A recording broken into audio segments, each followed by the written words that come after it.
Brain injuries in the military are a common occurrence because we're involved in an awful lot of either explosive events or we're riding around in armored vehicles. So the fact that brain injuries occur amongst military veterans is not at all a surprise to me.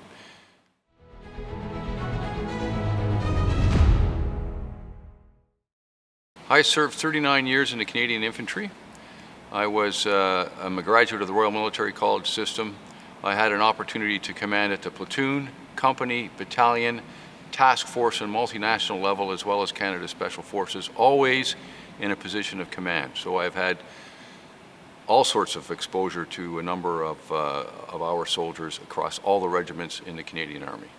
In my case, I played rugby through my college career at the Royal Military College and then later on battalion teams. And in one instance in Winnipeg, I was knocked out cold and spent a night in the hospital as a result of a rather hard knock, and that put me in the hospital for a night for observation.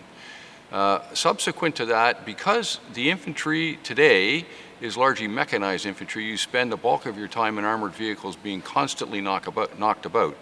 And there are an awful lot of opportunities for minor traumatic brain injuries rather than full-fledged concussions. And I believe that given the kilometerage, the mileage that I covered in an armored vehicle, that those minor traumatic brain injuries must be fairly high. So no, it doesn't surprise me that this occurs amongst military members, and it doesn't surprise me that I may one day experience some of the symptoms related to these minor traumatic brain injuries.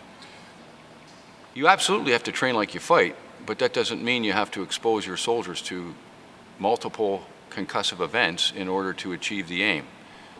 It is doable to change our training regime in order to meet, or at least to reduce the amount of exposure to potential concussive events. Was it done during my career? Absolutely not. People were exposed to explosive, whether it's breaching in the Special Forces, or whether it's firing an 84 millimeter rocket launcher in training.